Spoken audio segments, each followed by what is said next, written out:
നിങ്ങൾ തന്നെ ആദ്യം വന്നിട്ട് നിങ്ങളെ വരിയായിട്ട് നിർത്തേണ്ടി വന്നു. അതല്ല, നിങ്ങൾ എങ്ങനെയാണ് നിൽക്കേണ്ടത്? നിങ്ങൾ എങ്ങനെ ഇവിടെ തന്നെ ഇപ്പോൾ നിങ്ങളുടെ ഉദ്യോഗസ്ഥൻ വന്നിട്ട് നിങ്ങളൊന്ന് നോക്കണം ആരൊക്കെ വന്നു ആരൊക്കെ വന്നില്ല. Can we all wish them first a very good afternoon? What to do if there is a fire and how do we combat it? Fire ഒന്നേ നിങ്ങൾ കണ്ടിട്ടുള്ളത് ഫയർ മാത്രമേ. വേറെ ഒരുപാട് ഫയർ ഉണ്ടോ? ഇല്ല. വീട്ടിലുണ്ടായിരുന്ന ഫയർ അല്ലെങ്കിൽ നാട്ടിലൊക്കെ ഇതാണ് ഫയർ എക്സ്റ്റിങ്വിഷർ. ആ ഫയർ എക്സ്റ്റിങ്വിഷറിന്റെ പ്രത്യേകത ഇതുപോലെ തന്നെ ഇരിക്കും. അത് സ്പീസിനെ കിട്ടുന്ന അവസ്ഥ എന്ന് പറയുന്നത് ആ ദ്രാവകത്തിൽ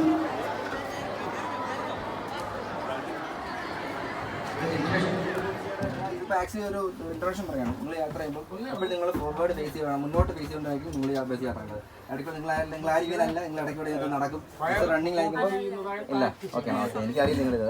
ഓക്കെ, നിങ്ങൾ എപ്പോഴും മുന്നോട്ട് ഫേസ് ചെയ്യാതിരിക്കണം നിങ്ങൾ വണ്ടി കഴിക്കേണ്ടത്. മാക്സിമം കൈ കണക്ക് ബോൾ വെച്ച് കണക്ക് കൈ ഫ്രണ്ടിൽ വെച്ച് നിങ്ങൾ സേഫ് ഇതിൽ കഴിക്കുക കുടിക്കുക സംഭവം ചെയ്ത് ചൂടിൻ്റെ മാക്സിമം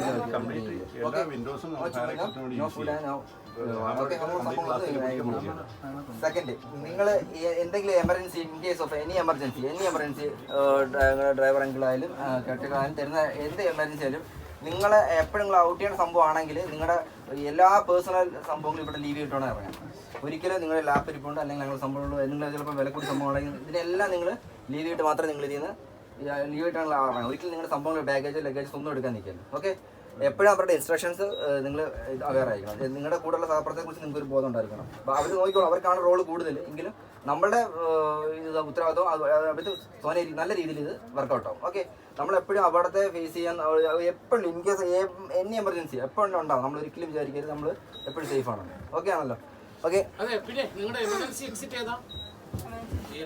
ഇതിലെന്ത് ആ ഡോറ് എക്സിറ്റിന്റെ പ്രധാന ഭാഗം എന്ന് പറഞ്ഞാൽ ഈ ഗ്ലാസിനകത്തിരിക്കുന്ന ഹാമറല്ല, ലിവർ തുറക്കാൻ പറ്റില്ല.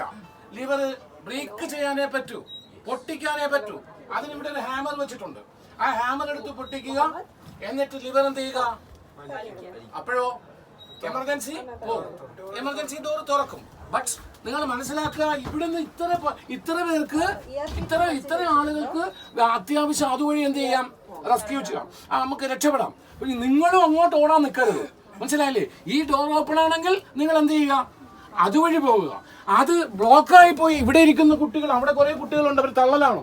അങ്ങനെയാണെങ്കിൽ ഡ്രൈവർ ഫ്രീ ആണെങ്കിൽ, അത് ഫ്രീ എന്ന് പറഞ്ഞാൽ ഞാൻ ഉദ്ദേശിക്കുന്ന അദ്ദേഹത്തിന് ഫയർ ഫൈറ്റിങ്ങോ മറ്റു വർക്കുകളൊന്നും ഇല്ലെങ്കിൽ അദ്ദേഹത്തിന്റെ ഡോർ തുറന്ന് എന്ത് ചെയ്യുക? നിങ്ങളെ റെസ്ക്യൂ ചെയ്യുക. അവരെ നിങ്ങളെ സഹായിക്കും. കാരണം എല്ലാ കുട്ടികളും നല്ല ബോധത്തിൽ ഇരിക്കുന്നതല്ല, മയങ്ങുന്നവരുണ്ടാവും, ചിന്തിക്കുന്നവരുണ്ടാവും. ഓക്കെ, അപ്പൊ ഞങ്ങൾ ചെയ്യാൻ പോകുന്നത്, നിങ്ങൾ ഇത്രയും പേര് പോകുമ്പോൾ ഈ വാഹനത്തിനകത്ത് ചെറിയൊരു സ്മോക്ക് ഉണ്ടായി.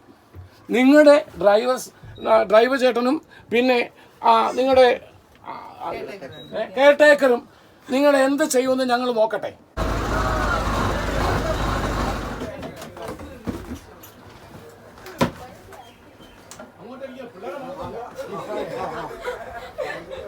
ഇനി കെയർടേക്കർ ചെയ്യാം, 1 by 1 ആയിട്ടോടെ ഇറക്കുക. അങ്ങനെ പറഞ്ഞാൽ പോലെ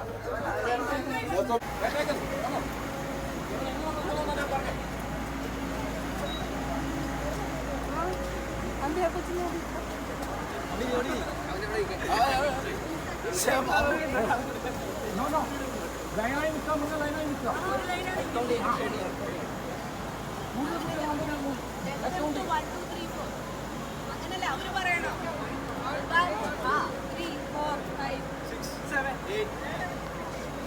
എല്ലാരും ഉണ്ടോ? എല്ലാരും ഉണ്ടോ? 10 കുട്ടികളിലായിരുന്നു.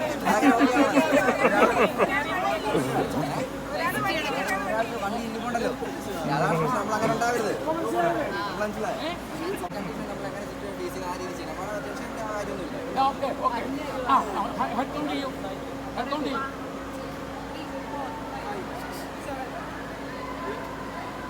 അപ്പോൾ എന്ത് ചെയ്തു? എന്താ ഞങ്ങൾ ഫയർഫോഴ്സിനെ വിളിച്ചു. ഞങ്ങൾ ഇവരാരും വന്നില്ല, ഞങ്ങൾ വന്നു. ഞാനാണ് അതിൻ്റെ ഓഫീസർ. നിങ്ങൾ എന്ത് പറയും? ഒരാൾ മിസ്സിംഗ് ആണ് സാർ. അതിനകത്ത് മുഴുവൻ സ്മോക്കാണ്, ഞങ്ങൾക്ക് കയറാൻ പറ്റുന്നില്ല. ഓക്കെ, ദെൻ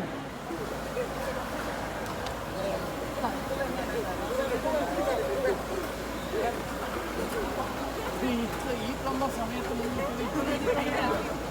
നമുക്ക് ജസ്റ്റ്